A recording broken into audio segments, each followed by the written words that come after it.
Assalamualaikum students, how are you all? I hope you're all fine. Stay home and stay safe. Student, it's our English B lecture and today we are going to read the application for remission of fine. यानी fine माफ़ करने की दरख्वास्त पढ़नी है. So let's start reading. The principal, Supreme Education School System, Lahore, Madam. I beg to state that I remained absent from school from January 5 to 10. नहायत अदब से गुजारिश करता हूँ कि मैं 5 जनवरी से 10 तक स्कूल से गैर हाजिर रहा. It was because of my mother has been hospitalised owing to heart trouble. ये इस वजह से था कि मेरी अम्मी को दिल के मसले की वजह से हस्पताल में दाखिल करवा दिया गया था. I was mentally so tense that I could not send an application. मैं जहनी तौर पर इतना परेशान था कि एक दरख्वास्त नहीं भेज सका. The school administration find me ₹500 for this uninformed absent. School की इंतज़ामिया ने बग़ैर बताए छुट्टी करने की वजह से मुझे 500 रुपया फ़ाइन किया है. Kindly remit this fine. मेहरबानी फरमा के इस फ़ाइन को ख़त्म कर दें, इस जुर्माने को ख़त्म कर दें. I shall be highly grateful to you. मैं आपका बहुत शुक्रगुजार हूँगा. Yours obediently. आगे नेम, क्लास, रोल नंबर और date.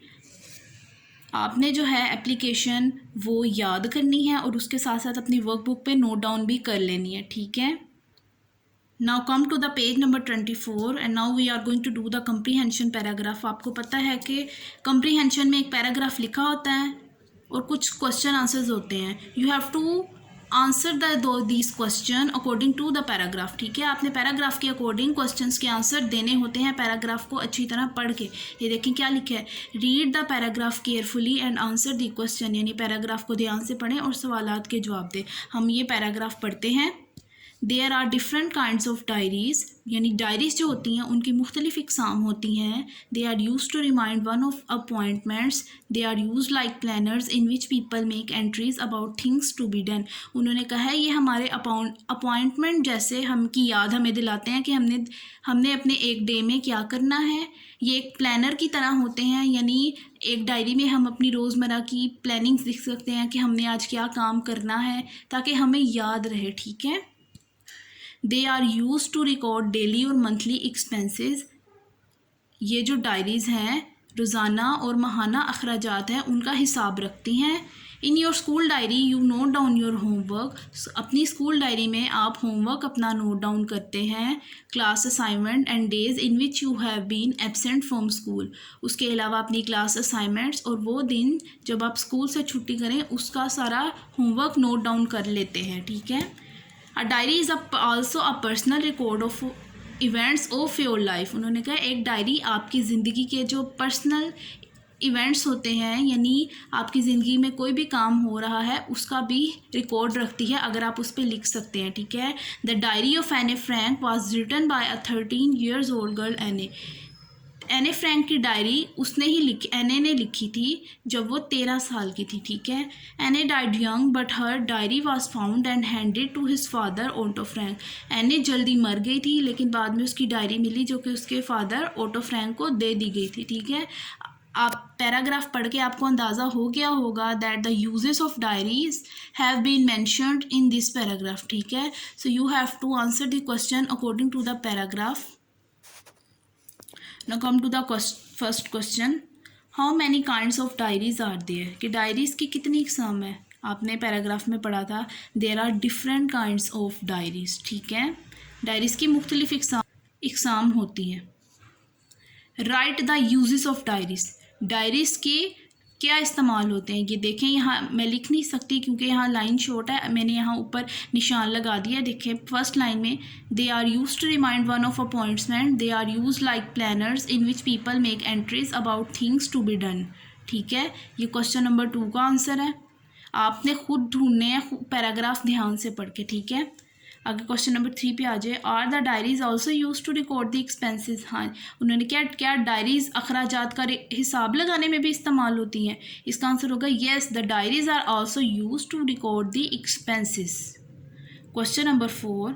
What do you note in your school diary. कि आप अपनी स्कूल डायरी में क्या नोट डाउन करते हैं. आई नोट डाउन माई होमवर्क. आप होमवर्क भी लिख सकते हैं उसके साथ आप क्लास असाइनमेंट्स और वो डेज भी लिख सकते हैं in which you have been absent. ठीक है. ये आप लिख सकते हैं पूरा क्वेश्चन. आगे क्वेश्चन नंबर 5 पे है, हाउ ओल्ड वाज एने फ्रैंक व्हेन शी डाइड।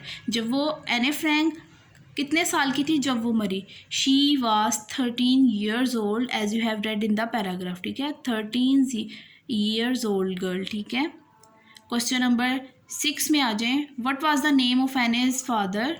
आपने लास्ट लाइन में पढ़ा था हिज फादर ओटो फ्रैंक, तो हम इस तरह इसको करेंगे, the name of Anne's father was Otto Frank, यानी एने के फादर का नाम ओटो फ्रैंक था।